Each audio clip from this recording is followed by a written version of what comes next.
Juan el Bautista estaba predicando y bautizando en Betábara, al otro lado del Jordán.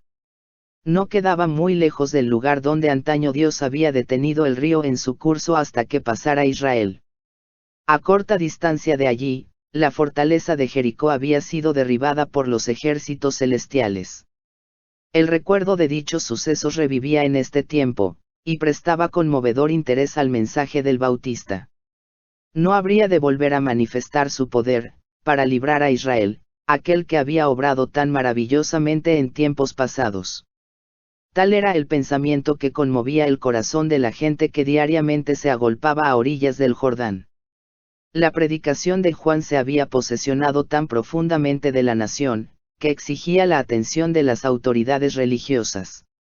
El peligro de que se produjera alguna insurrección, inducía a los romanos a considerar con sospecha toda reunión popular, y todo lo que tuviese el menor viso de un levantamiento del pueblo excitaba los temores de los gobernantes judíos. Juan no había reconocido la autoridad del Sanedrín ni pedido su sanción sobre su obra, y había reprendido a los gobernantes y al pueblo, a fariseos y saduceos por igual. Sin embargo, el pueblo le seguía ávidamente. El interés manifestado en su obra parecía aumentar de continuo. Aunque él no le había manifestado deferencia, el Sanedrín estimaba que, por enseñar en público, se hallaba bajo su jurisdicción. Ese cuerpo estaba compuesto de miembros elegidos del sacerdocio, y de entre los principales gobernantes y maestros de la nación. El sumo sacerdote era quien lo presidía, por lo general.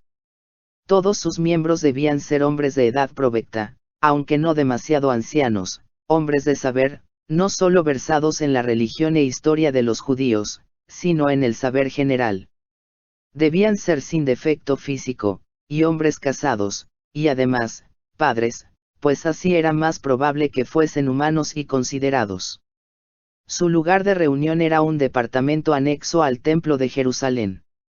En el tiempo de la independencia de los judíos, el Sanedrín era la corte suprema de la nación, y poseía autoridad secular tanto como eclesiástica.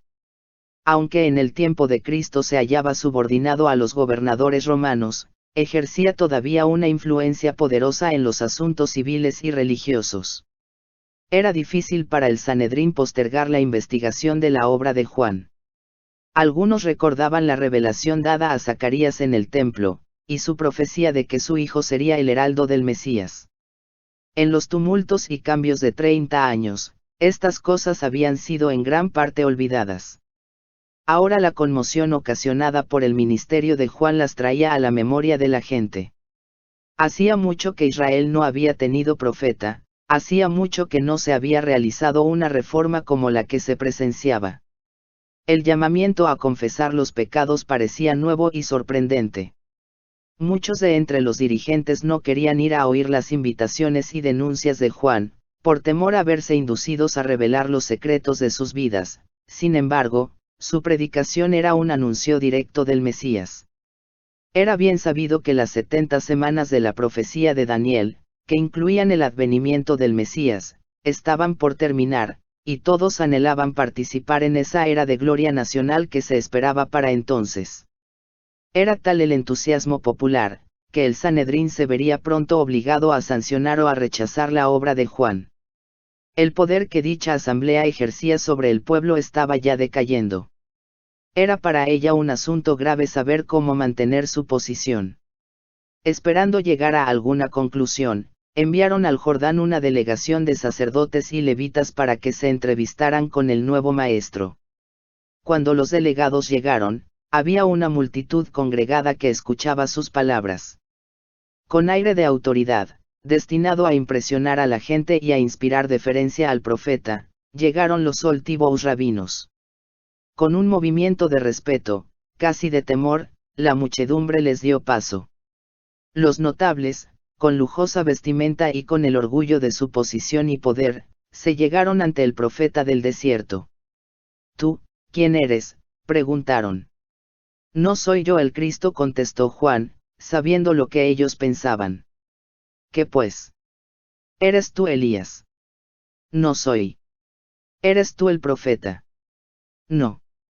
Pues ¿quién eres?, para que demos respuesta a los que nos enviaron. ¿Qué dices de ti mismo? Yo soy la voz del que clama en el desierto, enderezad el camino del Señor, como dijo Isaías profeta. El pasaje al que se refirió Juan es la hermosa profecía de Isaías: consolaos, consolaos, pueblo mío, dice vuestro Dios. Hablad al corazón de Jerusalén, decidle a voces que su tiempo es ya cumplido, que su pecado es perdonado. Voz que clama en el desierto, bard camino a Jehová, enderezad calzada en la soledad a nuestro Dios. Todo valle sea alzado, y bájese todo monte y collado, y lo torcido se enderece, y lo áspero se allane. Y manifestaráse la gloria de Jehová, y toda carne juntamente la verá.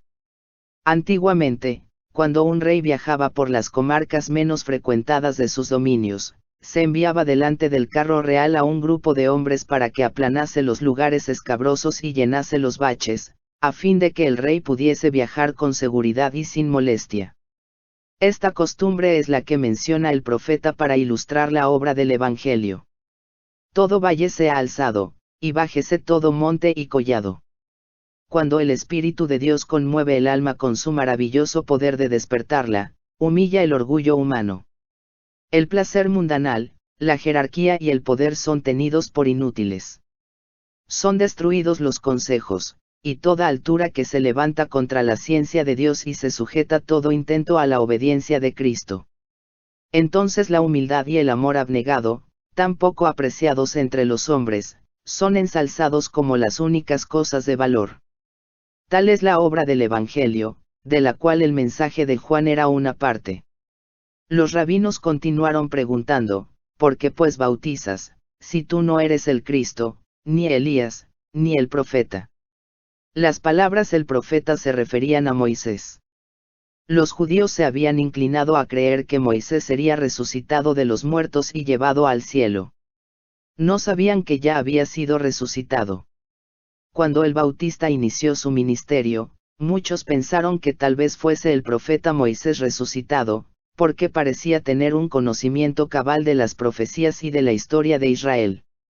También se creía que antes del advenimiento del Mesías, Elías aparecería personalmente. Juan salió al cruce de esta expectación con su negativa, pero sus palabras tenían un significado más profundo. Jesús dijo después, refiriéndose a Juan: y si queréis recibirlo, este es Elías, el que había de venir. Juan vino con el espíritu y poder de Elías, para hacer una obra como la que había hecho Elías. Si los judíos le hubiesen recibido, esta obra se habría realizado en su favor. Pero no recibieron su mensaje. Para ellos no fue Elías.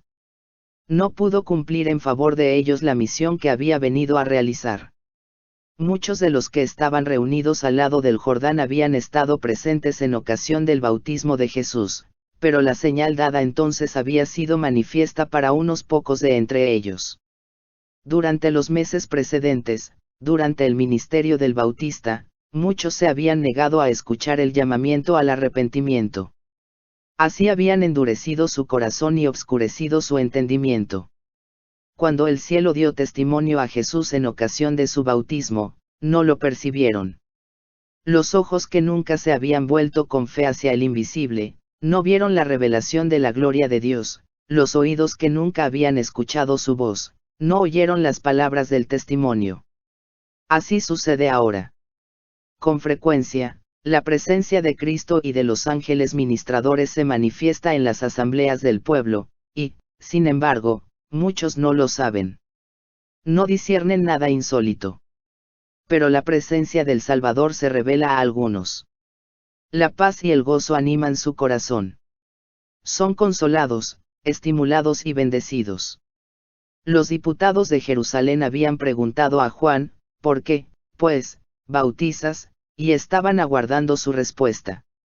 Repentinamente, al pasear Juan la mirada sobre la muchedumbre, sus ojos se iluminaron, su rostro se animó, todo su ser quedó conmovido por una profunda emoción.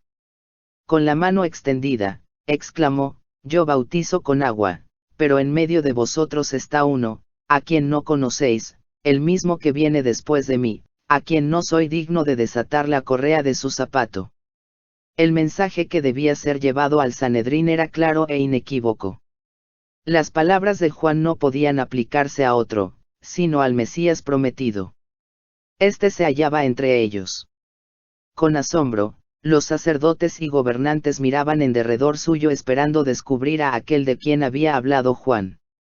Pero no se le distinguía entre la multitud.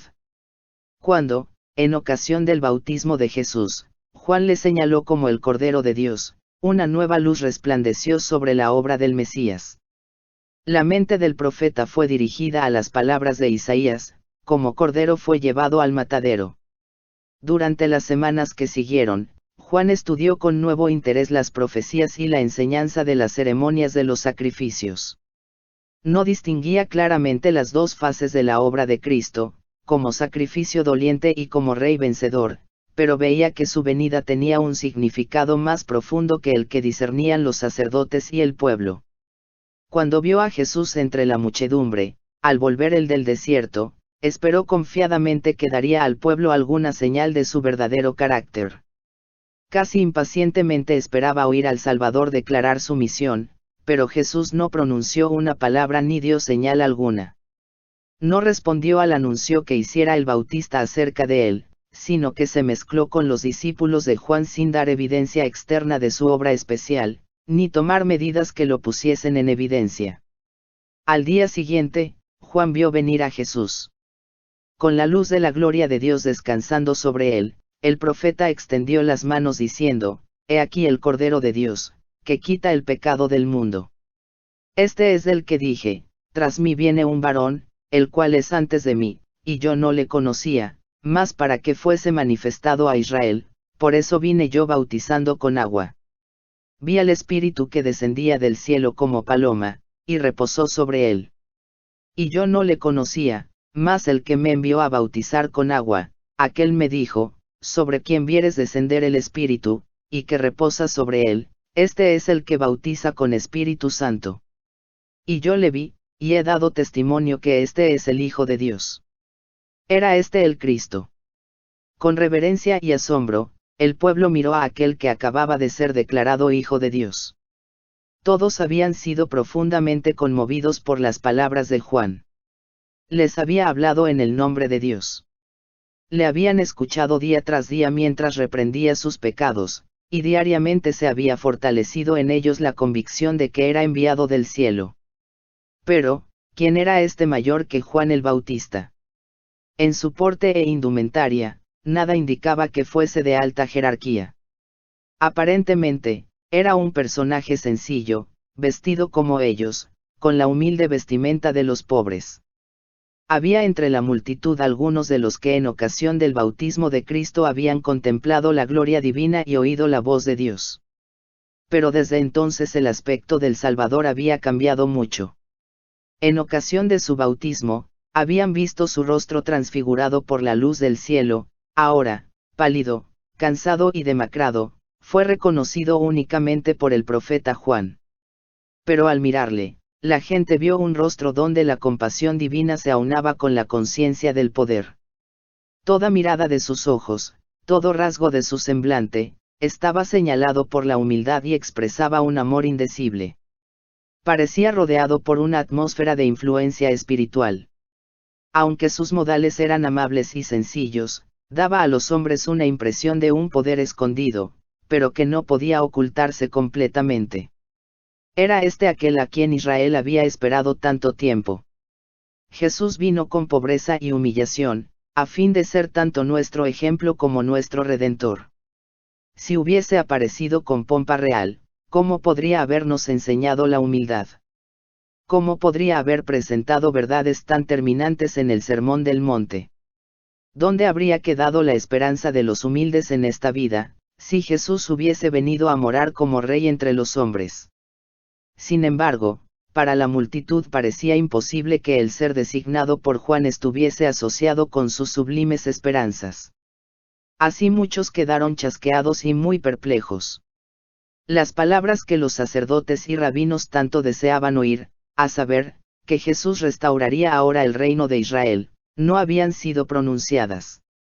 Tal rey habían estado esperando y por él velaban, y a un rey tal estaban dispuestos a recibir.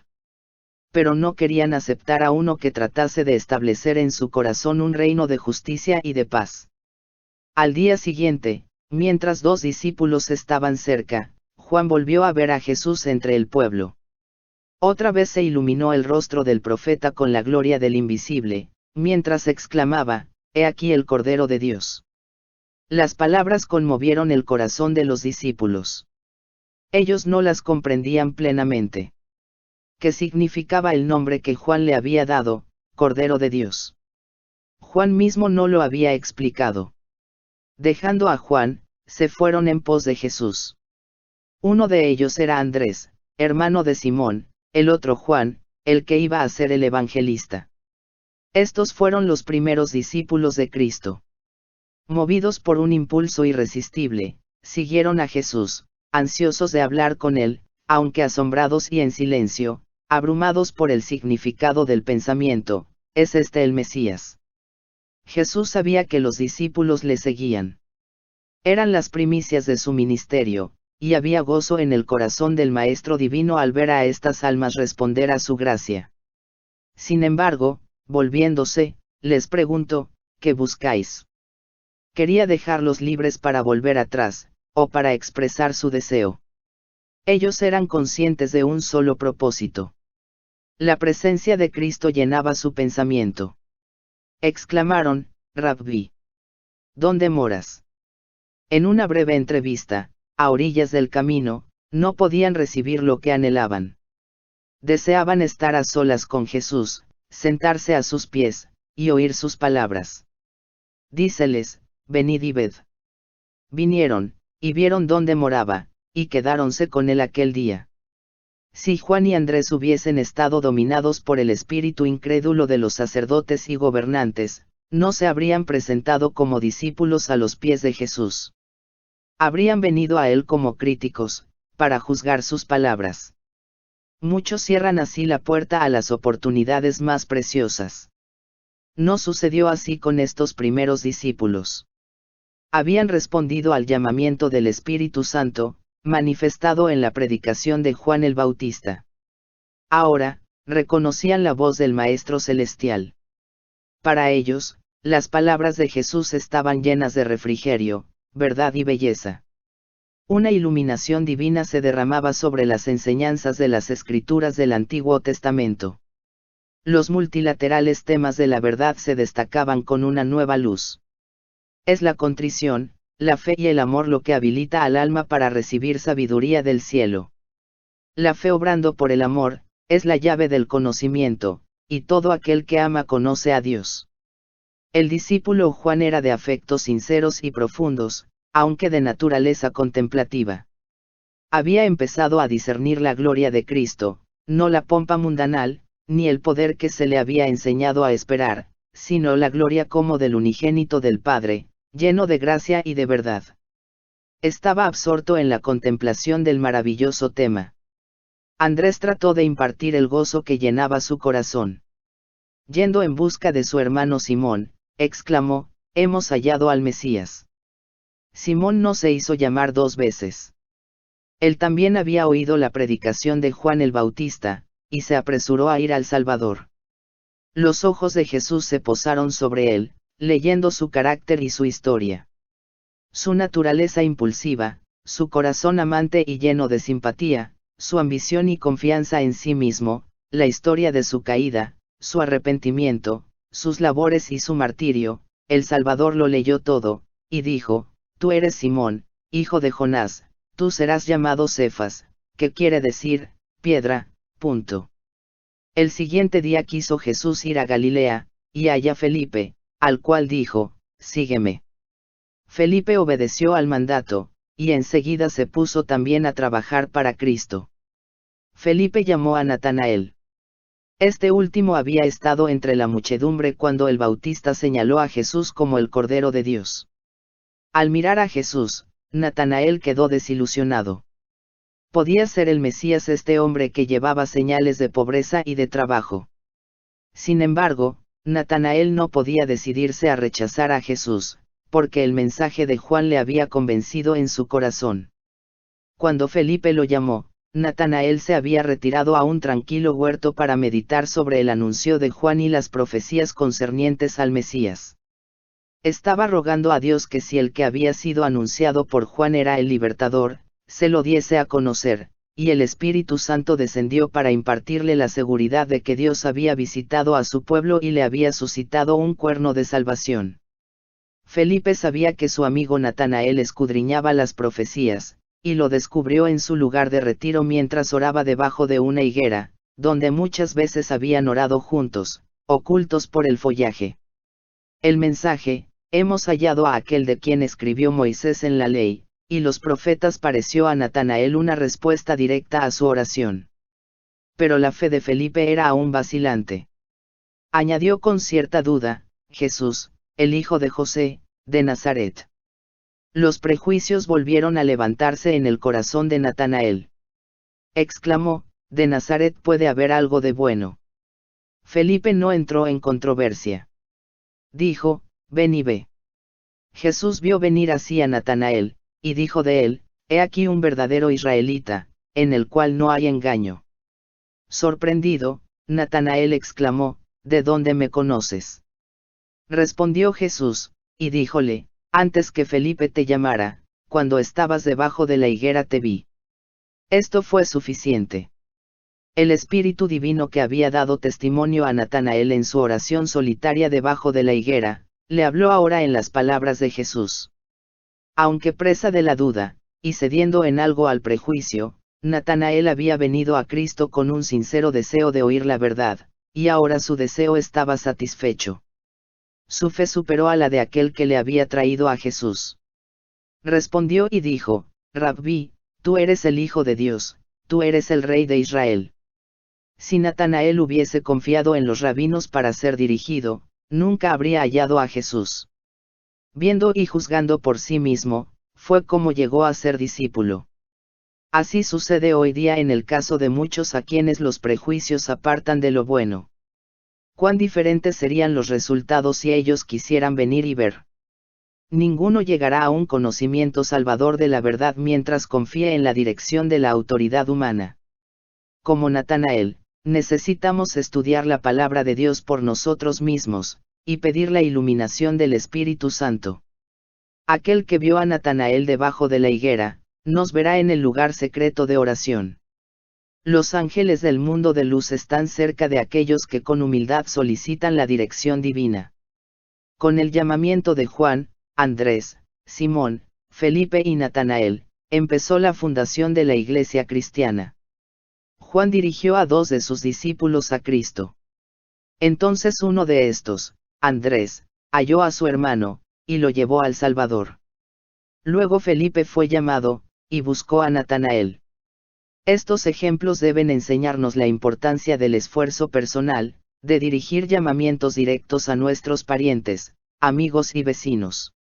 Hay quienes durante toda la vida han profesado conocer a Cristo, y sin embargo, no han hecho nunca un esfuerzo personal para traer siquiera un alma al Salvador.